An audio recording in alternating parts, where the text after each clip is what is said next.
Hey people, welcome back. Today we're tackling a common decorating woe, paint choices that shrink your beautiful space. Paint colors that can actually make your home feel smaller. We all want our homes to feel light and airy and expansive, but a paint misstep can have the opposite effect. Don't worry, paint pros or amateurs, we've got you covered as usual. Today's sponsor is us. ThePaintPeople.com is your go-to destination for quality paint and paint supplies. One of our standout features is our ability to create any color from all major paint brands. And the best part, we deliver across the US and Canada. Visit our website today and discover a world of colors, quality, and convenience. And as a thank you for supporting us on YouTube, use coupon code JAMES5 for 5% off your order. Let's talk about some painting mistakes that could potentially steal precious square footage from you. At least visually and theoretically, not literally. This is a big one. One of the easiest ways to make your space feel smaller is to go white all over. This is the exact opposite of what a lot of people think. Drenching a space in white paint can visually shrink it and make it feel smaller. A lot of people think, oh no, it's the opposite. You paint it white, it's going to feel so big and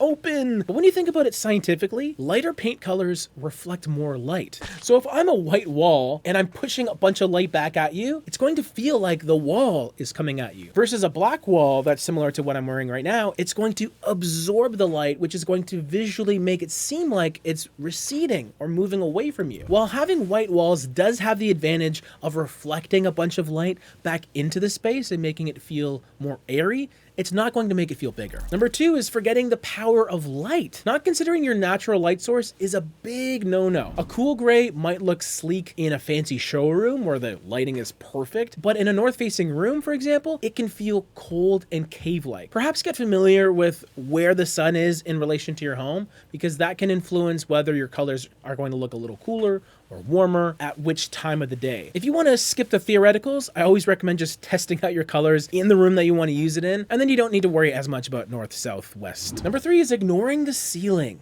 Believe it or not, your ceiling plays a huge role in perceived space. And although I recommend white ceilings for most people, just because of the practical element of light reflecting into the room and illuminating it to the best of its ability, going with a darker ceiling can sometimes make it feel taller. It can trick your eye to go upward and make everything look a little bit higher. Next up is a big one, mismatched trim and walls. More importantly, high contrast trim colors can visually shrink the wall space. Whenever you have too drastic of a difference in lightness between your walls and your trim, it could look nice and defined. That trim is literally cutting off that wall anywhere it lies. So just be aware of that. This doesn't mean you have to go the opposite direction and go same, like the same color on the trim and doors. Normally a white trim will look fine, especially if you have lighter walls next to it. That'll kind of give you the best of both worlds, where you have nice clean white trim that pops but doesn't cut things off visually too much. All right, so now that we know the villains, let's talk the heroes. Here are some paint strategies to maximize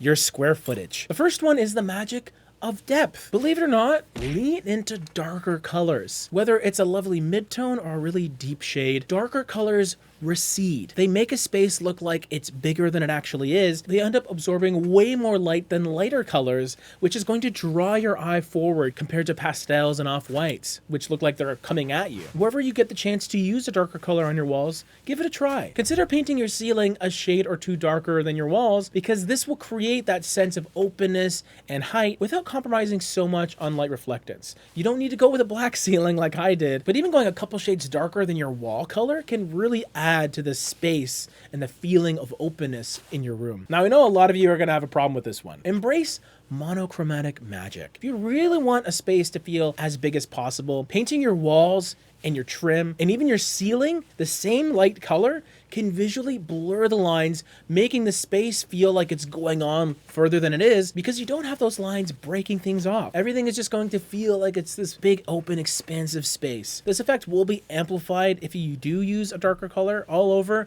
but you don't have to. You can go with a mid-tone, maybe even a lighter mid-tone. In fact, those rooms that have those vaulted ceilings where you don't really know where the wall ends and the ceiling begins, I almost always recommend just keeping it consistent. Have that color go all the way through, and it's going to look bigger, I promise you. Good old landlord special. A couple bonus tips if you want to do something a little fancier. If you're into faux finishing, vertical stripes will definitely create the illusion of higher ceilings, for the same reason that you probably don't want to wear a shirt with horizontal stripes. Another fun little tip is to paint an accent wall the same color as the accent ceiling. So this will really draw your eye towards that part of the room. It'll help elongate a space in a beautiful way. Remember, paint is a powerful tool. By avoiding these space shrinking colors and embracing those light enhancing shades, you can transform your home into a haven of spaciousness. If you have any space saving paint tricks, or even ones that don't involve paint at all, please share them in the comments below. Don't forget to like this video and subscribe for more paint fun from me to you.